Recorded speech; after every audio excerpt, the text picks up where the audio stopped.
Hello friends, Neha એજ્યુકેટરમાં આપનું સ્વાગત છે.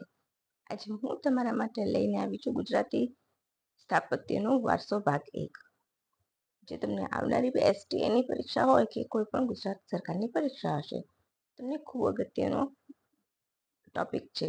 તો તમારા માટે ખૂબ ઉપયોગી બનશે અને તમને ચોક્કસથી વિધાન વાક્ય હોય કે વન લાઇનર હોય, એક માર્ક અપાવવામાં તમને ચોક્કસથી મદદરૂપ થશે. તો જોવાનું શરૂઆતથી લઈને અંત સુધી ભૂલતા નહીં. અને હા, વિડીયોની પીડીએફ તો ખરું ને. અને આ બુક આ બધો જ કન્ટેન્ટ ક્યાંથી? તો ગુજરાત ઇન્ફોર્મેશન ડિપાર્ટમેન્ટની જે બુક્સ બહાર પડે છે એમાંથી જ મેં આ બધો ઓથેન્ટિક કન્ટેન્ટ લીધો છે. તો તમને ખૂબ મજા આવશે.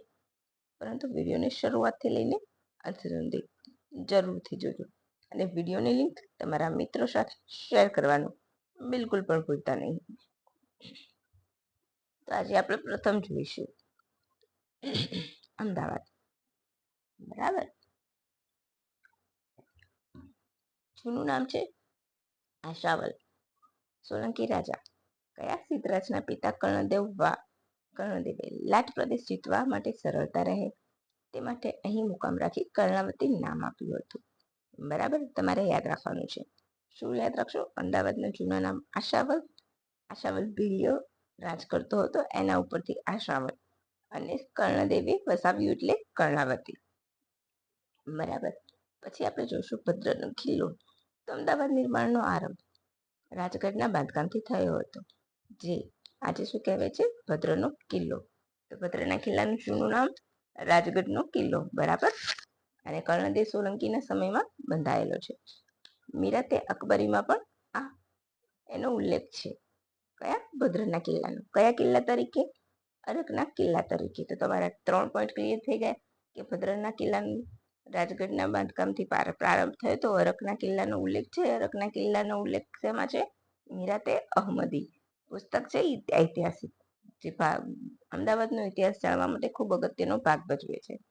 બરાબર છે. ચાલો હવે આગળ જોઈશું. તેનો પાયો ક્યારે નખાયો હતો? 1411માં. બરાબર. 14 બુરજશાહી, ટકોરખાનું, 8 દરવાજા અને 2 બારીઓ હતી તેને. આ તમને શેના વિશે આપ્યું છે? તો કિલ્લા વિશે. અને 18 મોટી તોપા રાખવામાં આવતી હતી. હવે જે જીપીએસસીની પેટર્ન છે એમાં આ પ્રકારના વિધાન વાક્ય પૂછાય છે. તો અહીંથી તમારું વિધાન વાક્ય બનીને આવી શકે છે કે 1411માં પાયો નખાયો હતો તેનો, તો અમદાવાદના કિલ્લાનો, એટલે કે ભદ્રનો કિલ્લો. બરાબર છે. આ કિલ્લાનું પ્રવેશ દ્વાર કેવું? અપસવ્ય પ્રકારનું હતું. તો કિલ્લાનું પ્રવેશ દ્વાર અપસવ્ય પ્રકારનું હતું. ઘણી વખત વન લાઇનરમાં પૂછાય છે, પરંતુ આપણને આઈડિયા નથી હોતો. બરાબર. તો બધી જ માહિતી ગુજરાત સરકારના જે ગુજરાત ઇન્ફોર્મેશન ડિપાર્ટમેન્ટ છે એની દર મહિને અલગ અલગ બુક્સ બહાર પડે છે, તો એમાંથી આપી છે મેં તમને. હવે તમને માહિતી મજા આવતી હોય તો તમારા મિત્રો સાથે વિડીયો લિંક શેર કરવાનું ભૂલતા નહીં. બરાબર છે. તો ચાલો હવે આગળ જઈશું. હવે 1680માં ઓજીપીએ આ કિલ્લાની સરખામણી કાબુલ સાથે કરતા કહ્યું હતું કે મજબૂતીમાં આ કિલ્લો કાબુલના કિલ્લાથી પણ ઉતરતો નથી. બરાબર છે. મોગલ સમયમાં દક્ષિણ તરફનો ભાગ કાઢી નાખીને સુબા કયા? તો સાધુ સુબાએ સરાઈ બંધાવી હતી. કયા? બરાબર યાદ રાખજો. મોગલ સમયમાં ભાગ કાઢી નાખવામાં આવ્યો હતો અને એ ભાગને શું કહેવાય છે? આજે આઝમ ખાનનો મહેલ કહેવાય છે, જ્યાં અત્યારે ભદ્રકાળી માતાનું સ્થાનક આવેલું છે. અને જહાંગીરનો લેખ પણ અહીં આવેલો છે, તો યાદ રાખજો. મુગલ સમયના દક્ષિણ ભાગમાં શાહજહાંના સુબાએ સરાય બંધાવી હતી. બરાબર છે. અહીં અહેમદ સાહેબે બંધાવેલી શાહી મસ્જિદ પણ આવેલી છે. અમદાવાદની સર્વપ્રથમ નિર્માણ પામેલી મસ્જિદ એટલે શાહી મસ્જિદ. અને ઘણી વખત પરીક્ષામાં વન લાઇનર તરીકે પીવાયક્યુમાં આવેલું છે. તેમજ અહીં મોટું ઘડિયાળ પણ આવેલું હતું, જેના ડંકા 1940 સુધી 1 ચોરસ કિલોમીટરમાં સંભળાતા હતા. આ ઘડિયાળને 12,000 રૂપિયામાં ખરીદવામાં આવ્યું હતું. આ તો તમારી સંપૂર્ણ બધી ડિટેલ્સ શું છે અમદાવાદ વિશે અને અમદાવાદનું સ્થાપત્ય. બરાબર. ધીરે ધીરે આપણે ગુજરાતનું સ્થાપત્ય પણ આખું પૂરું આવરી ગુજરાતના ઇતિહાસ ઉપર પણ આવી જઈશું. અને જો તમે ગુજરાતના જિલ્લાની સફરે હજુ ગયા ના હોય તો તમે અહીંયા તમને પ્લેલિસ્ટ મળી જશે. એમાં તમે 4 ભાગ ઓલરેડી મેં મૂક્યા છે અને 5મો ટૂંક સમયમાં આવી જશે, તો એ પણ તમે જોઈ લેજો. અચ્છા, હઠીસિંહના દેરા 1808માં હઠીસિંહ કેસરીસિંહ શેઠ દ્વારા નિર્માણ પામેલા છે. બરાબર, એક જિનાલય હતું. બરાબર છે. સ્થાપત્ય કોણ હતું? તો પ્રેમચંદ સલાટ. મુખ્ય મંદિર કોનું છે? ધર્મનાથજીનું. અને હમણાં રિસેન્ટ એક્ઝામમાં જ આ પૂછાયેલું છે. બરાબર છે. આજુબાજુ 52 નાના જિનાલય છે. 3 દરવાજા કોણે બંધાવ્યા છે? સુલતાન અહેમદ શાહ દ્વારા બંધાવવામાં આવ્યા હતા. ગુજરાતની મસ્જિદની કમાન કરતા 3 દરવાજાની કમાનો વધારે સુંદર છે તેવું પર્સી બ્રાઉને કહ્યું છે. તો યાદ રાખજો, ઘણી વખત એક સિમ્પલ પૂછાય છે. 3 દરવાજાની કમાનો ગુજરાતની મસ્જિદની કમાન કરતા 3 દરવાજાની કમાનો વધારે સુંદર છે તેવું કયા અંગ્રેજ દ્વારા કહેવામાં આવ્યું હતું? આ રીતના વન લાઇનર પ્રશ્ન બની શકે છે. બરાબર, પર્સી બ્રાઉન. જુમ્મા મસ્જિદ 1412માં અહમદ શાહ દ્વારા બનાવવામાં આવી હતી. 1924માં તે સંપૂર્ણપણે પૂરી થઈ, એટલે કે આ મસ્જિદને બનતા પૂરા 12 વર્ષ થયા હતા. અને ઉલ્લેખ તેના ક્યાં છે? આવો ઉલ્લેખ તો તેના મહેરાબમાં છે. બરાબર. હવે મહેરાબ મેં તમને બધું જ કરાવ્યું છે, મંદિર સ્થાપત્ય અને મસ્જિદ સ્થાપત્ય અને સ્તૂપ, તો કયા ભાગને શું કહેવાય છે એ પણ પૂછાતું હોય છે, તો એક વખત એ પણ તમે જોઈ લેજો. આ મસ્જિદ હિન્દુ મુસ્લિમ સ્થાપત્યનો નમૂનો કહેવામાં આવે છે. પછી આવશે સીદી સૈયદની જાળી, લાલ દરવાજા પાસે આવેલી છે. એમાં ભારતના કલાત્મક નમૂનાઓનું સ્થાન પામેલું છે. અને તો સીદી સૈયદની જાળીને મળેલું છે. તેનો કુલ વિસ્તાર 1078.25 ચોરસ કિલોમીટર છે. આ મસ્જિદ 1527 દરમિયાન બંધાઈ હતી. શેખ સઈદ, જે ભૂલથી સૈયદ તરીકે જાણીતા થઈ ગયા છે, કોણે બંધાવી હતી? શેખ સઈદ. બરાબર છે. કોણે બંધાવી હતી? શેખ સઈદે. અને મુઝફ્ફર ત્રીજાના સમયમાં, યાદ રાખજો, ખૂબ જ અગત્યનું છે. કેમ તો IIM અમદાવાદમાં પણ સીદી સૈયદની જાળીનું ચિત્ર આપેલું છે. લીવાન, તેનું લીવાન 8 સ્તંભ છે. ભૌમિતિક આકૃતિમાં કયું છે સીદી સૈયદની જાળીમાં? તો ખજૂરીનું ચિત્ર આપેલું છે. એ પણ તમારે યાદ રાખવાનું છે. પછી આવશે સરખેજનો રોજો. આ મકબરો શેખ અહમદ ખટુગંજ બક્ષની દરગાહ છે એમ માનવામાં આવે છે. આ મકબરો 72 એકરમાં ફેલાયેલો છે. ઇન્ડો સાર્સેનિક આર્કિટેક્ચરનું ઉત્તમ ઉદાહરણ એટલે સરખેજનો રોજો. અમદાવાદની સ્થાપના કરનાર સુલતાન અહેમદ શાહે અમદાવાદની સ્થાપના કરતા પહેલા તેના ગુરુ સંત ખટુગંજ બક્ષના આશીર્વાદ લીધા હતા. 1411માં સંત ઘંટુના અવસાન પછી અહમદ શાહના પુત્ર મોહમ્મદ શાહે આ મકબરાનું નિર્માણ કરાવ્યું હતું.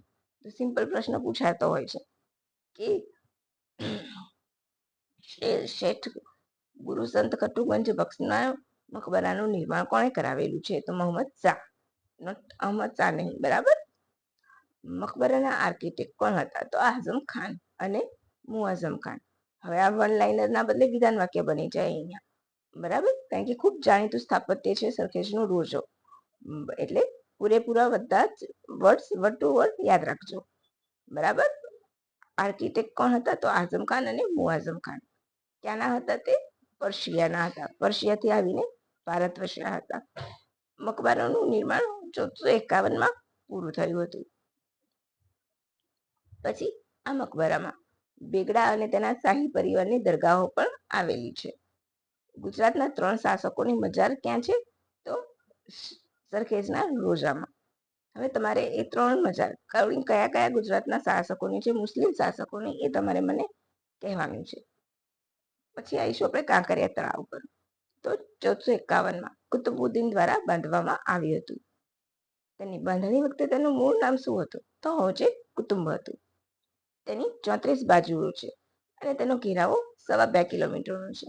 લગભગ 76 એકરમાં આ ફેલાયેલું છે અને વચ્ચે બાગે નગીના આવેલું છે.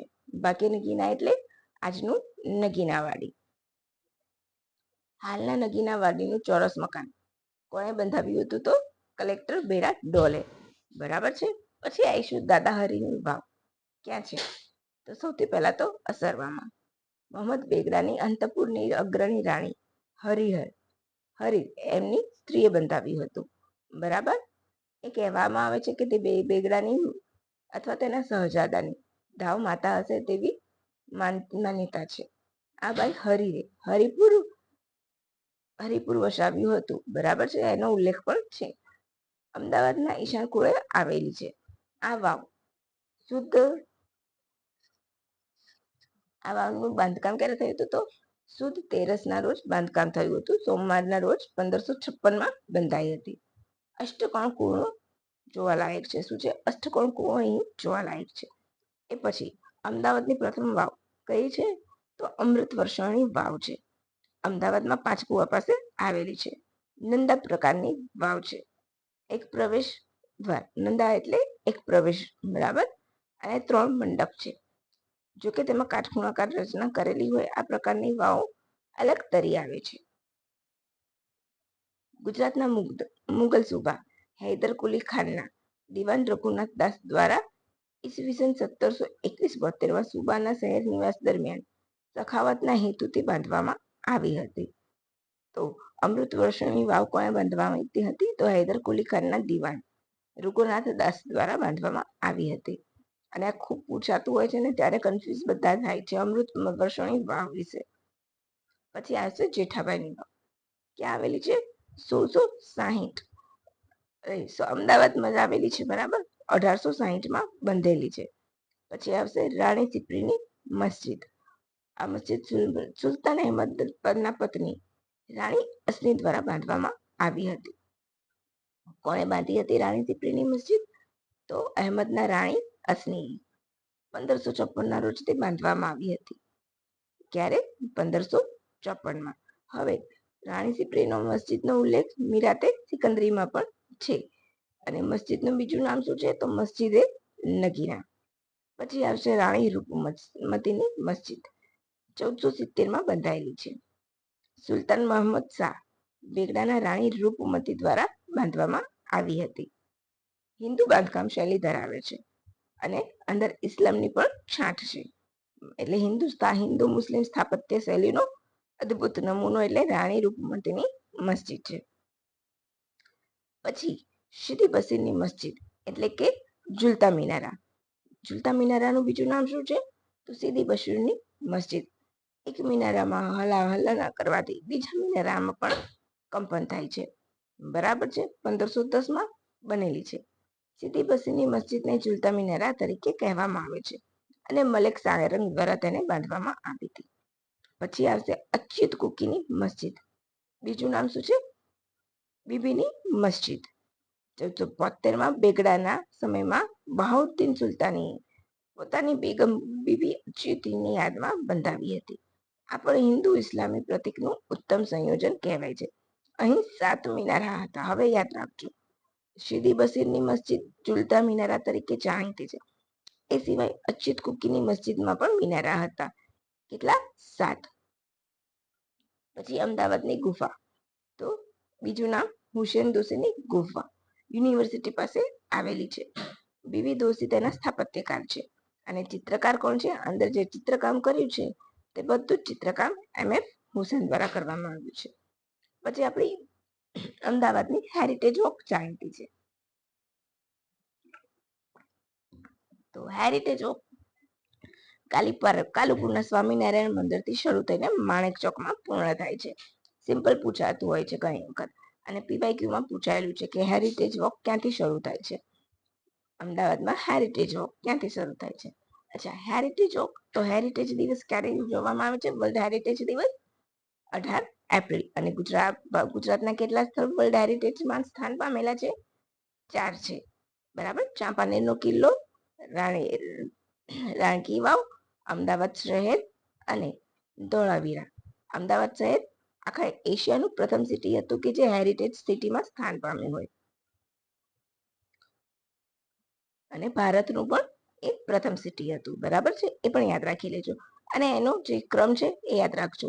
પહેલા ચાંપાનેરનો કિલ્લો, પછી રાણીની વાવ, અમદાવાદ સિટી અને ધોળાવીરા. એ ક્રમ ઘણી વખત પૂછાય વર્લ્ડ હેરિટેજ સાઇટને ક્રમમાં. બરાબર છે. યાદ રાખજો. પછી સૌથી અગત્યનું લોથલ. લોથલમાં અત્યારે પણ શું બની રહ્યું છે? એક પોર્ટ જે હેરિટેજ મેરીટાઈમ કોન્ક્લેવ બની રહ્યું છે, બરાબર, લોથલમાં. એટલા માટે યાદ રાખજો.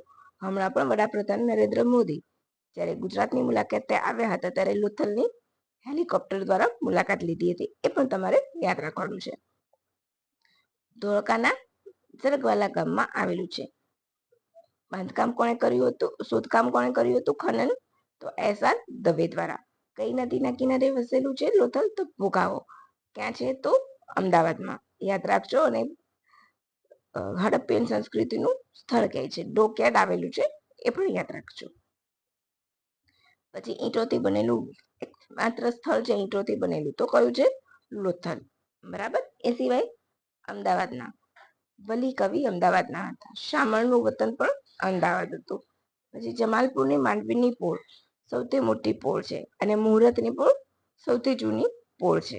યાદ રાખજો. માંડવીની પોળ અમદાવાદની સૌથી મોટી અને મુહૂર્તની પોળ સૌથી જૂની. આખા ગુજરાતની પોળમાં આવે છે, અને આ પીવાયક્યુમાં આવેલો પ્રશ્ન છે. હવે આપણે આવીશું અમરેલી જિલ્લામાં. અમદાવાદનું સ્થાપત્ય લગભગ તમારે આનાથી બહાર ક્યાંય નહીં આવે, બરાબર છે. જેટલા પણ ઇમ્પોર્ટન્ટ પોઈન્ટ છે એ બધા મેં તમને કવર કરાવી લીધા છે. પછી આવીશું આપણે અમરેલી પર. તો અહીં ગોહિલવાડનો ટીંબો જાણીતો છે. ઈંટોના ચણતરવાળી દિવાલો છે, બરાબર છે. પછી કાશી વિશ્વનાથ મંદિર પણ અહીં આવેલું છે. 1878ની સાલમાં જાફરાબાદના નારણભાઈ આણંદજી ની વિધવાબાઈ કસ્તુરબાએ બંધાવ્યું હતું. કોણે બંધાવ્યું હતું? કસ્તુરબાએ. એ સમયે એનું નામ વિશ્વંભર નાથજી દેવાલય હતું. અને એવું માનવામાં આવે છે કે અહીં એવું છે, અહીંયા ધનુષ ચઢાવતા રામ, હિરણ્યનો વધ વગેરે ચિત્રો પણ અહીં આવેલા છે. પછી આપણે આવીશું ગાંધીનગર તરફ. ગાંધીનગરનો જોઈ લઈશું. અડાલજની વાવ તો મહમદ બેગડાના સમયમાં બાંધવામાં આવી હતી. તેમના રાણી વીરસિંહના ધર્મપત્ની રાણી રૂડાબાઈએ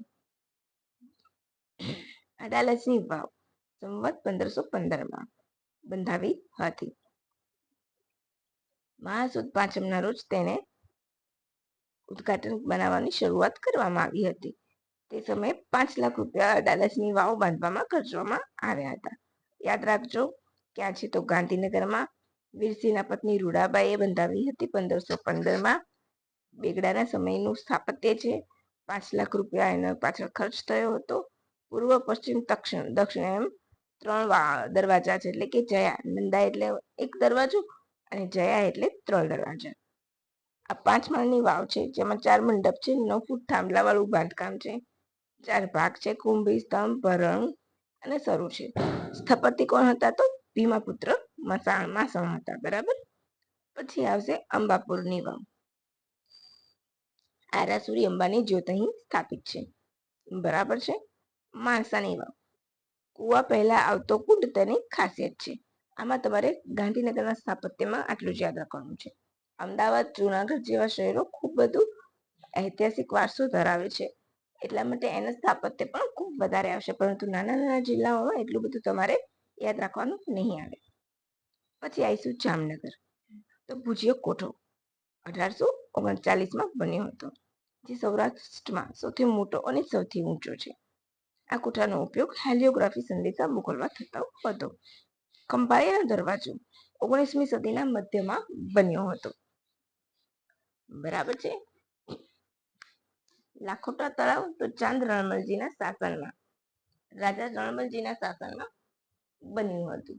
એ પણ તમારે યાદ રાખવાનું છે. શું યાદ રાખશો? ખંભાળિયાનો દરવાજો 19મી સદીની મધ્યમાં બન્યો હતો. રણમલ તળાવ, લાખોટા તળાવ તો રણમલજીના સમાનમાં બન્યું હતું. દુકાળ પડ્યો હતો અને રાહત માટે લોકોને પ્રવૃત્તિના ભાગરૂપે આપ્યું હતું, બરાબર, રણમલજીએ. પછી આવશે ધુમલી. ખૂબ જ અગત્યનું છે. સિંધવકાળનું ગણેશ મંદિર જાણીતું છે. 10મી સદીનું નવલખા મંદિર પણ જાણીતું છે, અને મારું ગુર્જર શૈલીમાં બનેલું છે ધુમલી. ધુમલી એટલે ખૂબ જ ઐતિહાસિક વારસો ધરાવે છે. સૌથી જૂના મંદિરો ધુમલી ખાતે મળી આવે છે, બરાબર. હવે એ ચોપડીમાં અહીં જામનગરમાં આપેલું છે, એટલે મેં પણ તમને અહીં જામનગરમાં જ આપ્યું છે, બરાબર. આ મંદિરની દક્ષિણે બ્રહ્મા સરસ્વતી પશ્ચિમે ઉમા મહેશ્વર અને ઉત્તરે લક્ષ્મીનારાયણ આવેલા છે. આ સિવાય હાથલા, જામનગરમાં આવેલું હાથલાનું પનોતી મંદિર પણ જાણીતું છે. પ્રોપર કઈ જગ્યાએ છે તો ધ્રાસણવેલ ખાતે છે. જામનગરના ધ્રાસણવેલમાં હાથલાનું પનોતી મંદિર જાણીતું છે.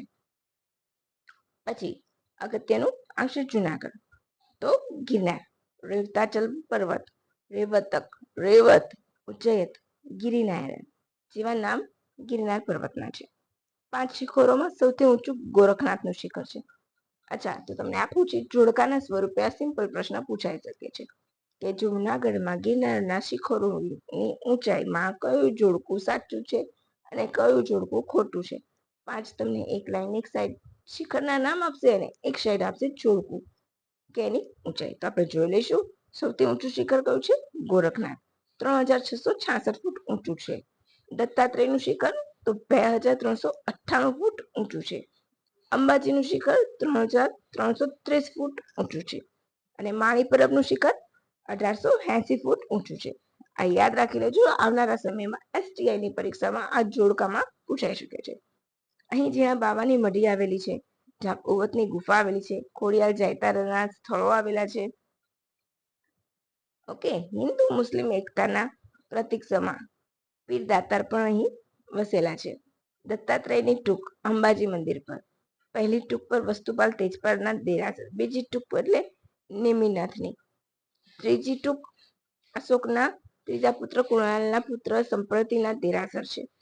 એ સિવાય ગૌમુખી ગંગા, કમંડળ ગુફા, પાંડવ ગુફા વગેરે જોવાલાયક છે. મૃગીકુંડ, તો મૃગીકુંડ કેમ જાણીતું છે? તો અહીં નાગા બાવાઓની જે રવાયાડી નીકળે છે, બરાબર, એ જોવાલાયક છે અને તેઓ અહીં સ્નાન કરે છે. એ મહાશિવરાત્રીનું સૌથી મોટું આકર્ષણ મૃગીકુંડ છે અને એવી માન્યતા છે કે અહીંયાથી ઘણા ભગવાન શિવ પણ નાગા બાવા સ્વરૂપે સાક્ષાત અહીં આવે છે, એવી દંતકથા છે, જે બહાર એક વખત નાહવા પડ્યા પછી બહાર આવતા નથી.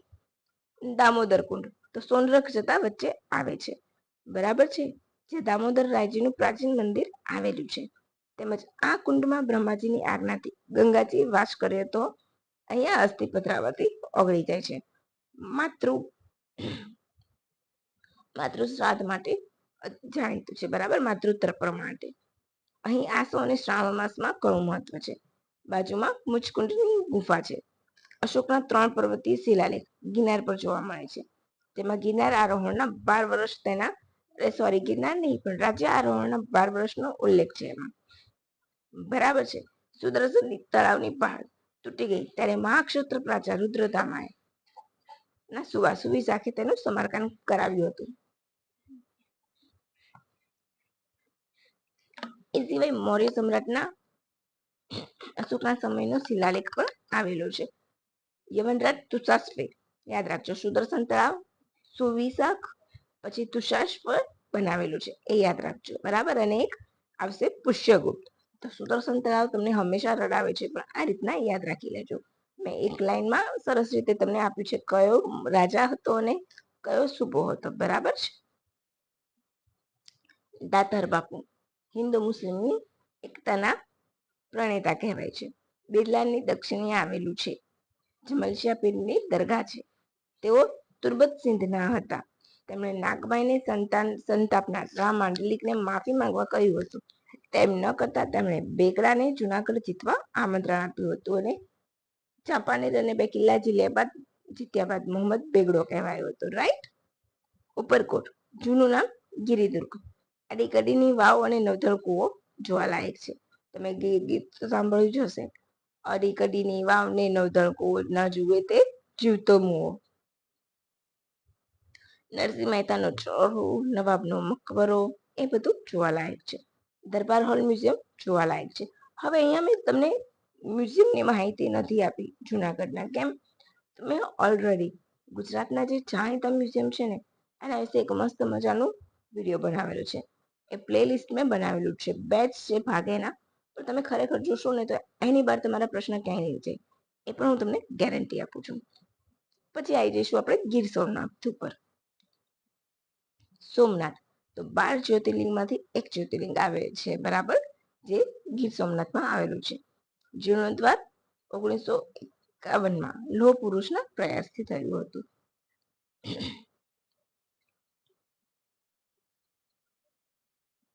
એટલે એમણે પહેલા પ્રયાસો કર્યા હતા ને પછી થયું હતું. બરાબર. મંદિર કૈલાસ મહામેરુ પ્રસાદ તરીકે જાણીતું છે. નાગર શૈલીમાં બનેલું છે. 9 મજલા છે. 10 ટનનો ઉપર ગુંબજ છે. યાદ રાખજો, મહામેરુ પ્રસાદ, નાગર શૈલી, 9 મજલા, એ બધું તમારે યાદ રાખવાનું છે. પછી આવશે ભાલકા તીર્થ. તો શ્રી કૃષ્ણને અહીં તીર વાગ્યું હતું અને દેહોત્સવ અહીંયા દેહનો ત્યાગ કર્યો હતો પીપળાના વૃક્ષ નીચે. કયા પારઘીનું તીર વાગ્યું હતું? જરા નામના. બરાબર, યાદ રાખી લેજો. ભાલકા તીર્થ. પછી તુલસી શ્યામ. રૂકમણીજી બિરાજમાન છે. ગરમ પાણીના કુંડ માટે જાણીતું છે. શાણા વાક્યની ગુફા. લોકવાયકા મુજબ ભીમ હિડમ્બાના લગ્ન અહીં થયા હતા. શાણા વાક્યની ગુફા ખાતે. યાદ રાખજો. રબારી સમાજની 4 વાળી માતાનું મંદિર પણ અહીં આવેલું છે. એ સિવાય ખોરસા, તો વેંકટેશનું મંદિર છે. આહીરો માટે જાણીતું છે. આહીરો માટેની વસ્તી અહીં વધારે છે ને આહીરો માટે જાણીતું સ્થળ એટલે વેંકટેશનું મંદિર એટલે ખોરસા.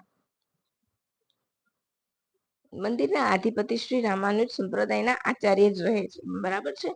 પછી બિલખા, તો શેઠ સગસા અને ચેલૈયાનું માટે જાણીતું. બરાબર છે. નથુરામ શર્માના આનંદ આશ્રમ પણ અહીં આવેલો છે. એના માટે પણ બિલખા જાણીતું છે. અને આ તમને આશા રાખું છું કે શેઠ સગસા અને ચેલૈયાનું બલિદાન એ તમને ખ્યાલ જ હશે કે એમના પુત્રનું ખાવા માંગ્યો હતો ભગવાને પરીક્ષા લેવા ચેલૈયાને, અને એમણે ખાંડણીમાં ખાંડીને એમને આપ્યો હતો, અને પછી જીવતદાન ફરીથી ચેલૈયાને આપ્યું હતું. બરાબર છે. એટલા માટે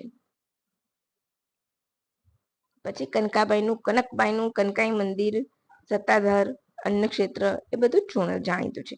પછી આવીશું પરબ પાવડી. રક્તપિત્તના દર્દીઓને સેવા આપનારા જીવા રબારીને ત્યાં જન્મેલા દેવા રબારીએ કરી હતી. જે દેવા રબારી પાછળથી સંત દેવીદાસ તરીકે પ્રસિદ્ધ થયા. અમર દેવીદાસ સમાધિ અષાઢી બીજે મેળો ભરાય છે. પછી ભીમના દેરા. 9મી સદીનું છત્રવાળું પ્રવેશદ્વાર ધરાવતું સૂર્ય મંદિર આવેલું છે. જોકે અત્યારે એના અવશેષો જ બચ્યા છે. ફક્ત જોવાલાયક સૂર્ય મંદિર હોય તો મોઢેરાનું છે, મહેસાણા ખાતે. નાગર શૈલીમાં બંધાયેલું છે. અહીં ગીર બોર્ડર અડીને આવેલું ભીમદેવ ગામ છે. એ ભીમે વસાવી હોવાની માન્યતા છે. અને પિતૃતર્પણ માટે પણ જાણીતું છે. પિતૃતર્પણ માટે પ્રાચી કહેવાય છે. 100 વાર કાશી, 1 વાર પ્રાચી, એના માટે છે. તો જરાક તમે નીચે આ લાઈનને કટ કરીને પ્રાચીમાં એડ કરજો. સૂત્રપાડામાં આવેલું છે. પિતૃતર્પણ માટે જાણીતું છે. 100 વાર કાશી, 1 વાર પ્રાચી. બરાબર છે. મોક્ષ પીપળો પણ આવેલો છે.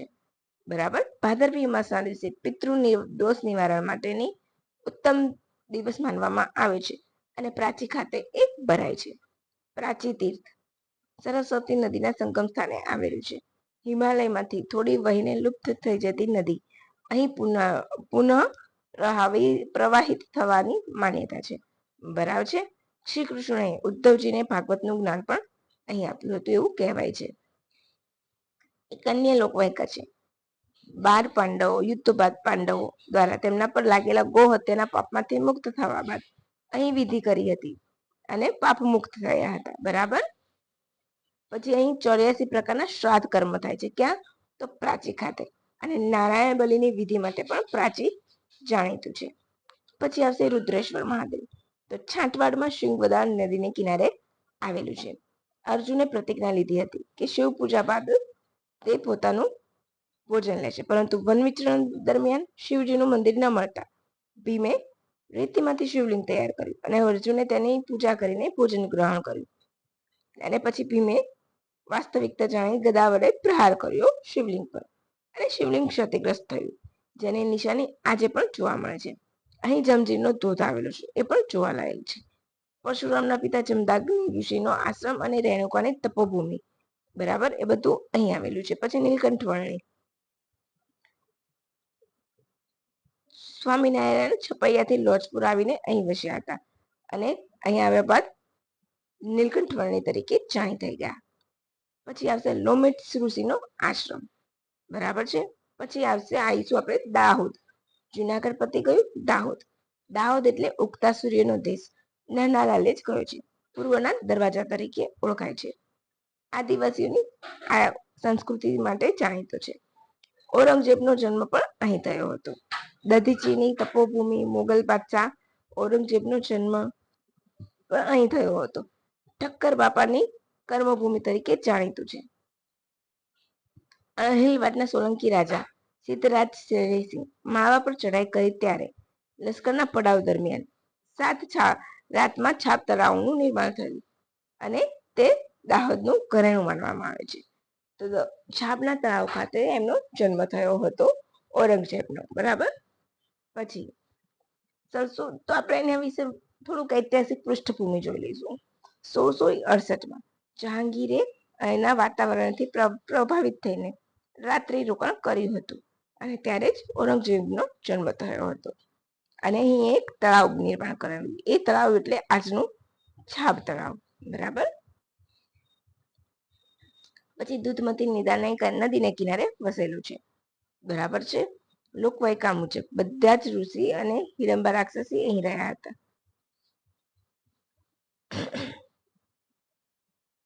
બાવકા તો પ્રાચીન શિવ મંદિરો છે.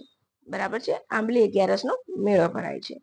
એ સિવાય કેદારનાથ મંદિર, ચોસલા, કાલીડેમ, ધુરંધર દેવ, શિવદેવ મંદિર, ભીમરેજી માતા, દેવરેજ માતા, દેવજરી માતા, રોજર, નખેશ્વરી માતા મંદિર જાણીતા છે. દેવભૂમિ દ્વારકા. બરાબર. હવે દાહોદથી આવીશું દેવભૂમિ દ્વારકા. દ્વારકા નગરીને ભગવદ્ ગીતા, સ્કંદ પુરાણ, વિષ્ણુ પુરાણ, હરિવંશ પુરાણ અને મહાભારતમાં શ્રી કૃષ્ણની સુવર્ણ નગરી તરીકે ઓળખવામાં આવે છે.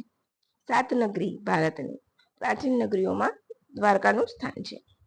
આ ભૂમિ કુસ્થલી, ઓખાવતી, ઓખામંડળ તરીકે પણ જાણીતી છે. 7મી દ્વારકા એટલે શ્રી કૃષ્ણએ વસાવી હતી. બરાબર. એટલું યાદ રાખવાનું છે. શ્રી કૃષ્ણની મૂર્તિ અંગેના મંતવ્યો. અહીંયા જે મૂર્તિ છે એના વિશે. તો આક્રમણકારો સામે રક્ષણ મેળવવા પ્રાચીન મંદિરમાંથી ભગવાન શ્રી કૃષ્ણની મૂર્તિ સાવિત્રી વાવમાં છુપાવવામાં આવી હતી. વલ્લભાચાર્યે મૂર્તિ વિનાના મંદિરને લાડવા ગામે રાખેલી સૂક્ષ્મણીના માતાજી સેવેલી મૂર્તિથી લાવીને સ્થાપી દીધી. ત્યારબાદ 1551 સુધી આ મૂર્તિ અહીં રહી હતી. મૂર્તિને બેટમાં લઈ જવામાં આવી અને સાવિત્રી વાવમાંથી કાઢીને અસલ મૂર્તિ પધરાવવામાં આવી. 1730માં પ્રકાશનંદજીએ લાખા ટાકર પાસે વિષ્ણુ યજ્ઞ કરાવવામાં આવ્યો. 1881માં મહારાજા ખંડેરાવે મંદિરનો જીર્ણોદ્ધાર કર્યો. 1903માં મહારાજા સયાજી ગાયકવાડે સુવર્ણ કળશ ચઢાવ્યો હતો. બરાબર. તો દ્વારકાધીશના મંદિર વિશે વાતચીત થાય છે. 1965માં પાકિસ્તાનના વિરોધીઓ હુમલાઓ છતાં મંદિરનો ચમત્કારિક બચાવ થયો હતો દ્વારકાના. ગોમતી તળાવ પણ અહીં યાદ રાખજો. 1960 થી કેન્દ્ર સરકાર દ્વારા અહીંયા સંભાળવામાં આવે છે. અર્વાચીન દ્વારકા. તો અર્વાચીન દ્વારકા દ્વારકાધીશના મંદિરનો વહીવટ કરવામાં આવે છે. મુખ્ય મંદિરની તારીખ. આ મંદિર પવિત્ર ગોમતી તટે આવેલું છે. રણછોડરાયના મંદિર તરીકે ઓળખવામાં આવે છે. પુરાતત્વ વિભાગના મંતવ્ય મુજબ મંદિર 1200 વર્ષ જૂનું છે. શ્રી કૃષ્ણના પ્રપૌત્ર વજ્રનાભે 1400ની આસપાસ અગાઉ સમુદ્રમાં ડૂબી ગયેલ ભાર અને બચી ગયેલી છત્રીઓ અહીં સ્થાપી હતી. જગતગુરુ શંકરાચાર્યએ મંદિરનો જીર્ણોદ્ધાર કરાવ્યો હતો. 5 માળનું મંદિર છે. 60 કોતરણી વાળા. સેના તો દ્વારકાધીશના મંદિર વિશે હું વાત કરું છું, યાદ રાખજો. 5 માળનું મંદિર, 60 કોતરણી વાળા સ્તંભ, 3 ભાગમાં મંદિર છે. પૂજાનું નિજ મંદિર, સભાગૃહ અને ટોચનો ભાગ. કોઈ પણ સ્થળે કમાન નથી. બરાબર. મંદિરના કોઈ પણ સ્થળે કમાન નથી. સીડી એક જ પથ્થરમાંથી બનાવેલી છે. ઝરૂખાઓ પર અપ્સરા અને હાથીનું કોતરણી કામ છે. શંકુ આકારનું શિખર 172 ફૂટ ઊંચું છે. બરાબર. યાદ રાખજો. ચતુર્ભુજ શ્યામની મૂર્તિ. ક્ષેત્રફળ 27/17. ઊંચાઈ 51.08. બરાબર. કોતરણી કામ વાળા 72 સ્તંભ વાળા મંડપ છે. બરાબર. એ પણ યાદ રાખજો. 7 માળનું છે. યાદ રાખી લેજો. દ્વારકાનો મુકુટ શિરોમણી. હિન્દુના 4 પવિત્ર યાત્રાધામ 7 પવિત્ર પુરી અને 68 પૈતૃ જાણીતું છે. પાટણ રાણીની વાવ 1063માં સોલંકી રાજા ભીમદેવ પ્રથમની યાદમાં બાંધવામાં આવી હતી, રાણી ઉદયમતી દ્વારા પાટણમાં. બરાબર. વર્ષ 1980માં ભારતીય પુરાતત્વ ખાતાએ ઉત્ખનન કરીને રાણીની વાવ શોધી હતી. બરાબર છે. આ સાથે સૌથી વધુ શિલ્પો આવેલા છે, દશાવતાર ધરાવે છે. બરાબર, જે દશાવતાર ધરાવે છે. વાવ મારું ગુર્જર સ્થાપત્ય શૈલીમાં છે. નંદા પ્રકારની વાવ છે, એટલે એક મુખ પ્રવેશ દ્વાર. કૃષ્ણ અવતાર, રામ અવતાર, નૃસિંહ અવતાર, વામન અવતાર, વારાહી અવતાર, મહિષાસુર મર્દિની એ બધું કલાત્મક રીતે અહીં કંડારેલું છે. ભારતના હેરિટેજ પ્લેસમાં સ્થાન મળેલું છે અને સોની નોટ ઉપર પણ તેને સ્થાન મળેલું છે. પાટણના પ્રાચીન દરવાજા અને હિલપુર પાટણ નગર તરીકે 802માં ઈસવીસન 1776માં ચાવડા વંશના રાજા સરસ્વતી નદીના કિનારે આવેલા લક્ષારામ ગામના સ્થળે અહીં સ્થાપના કરી હતી પાટણની.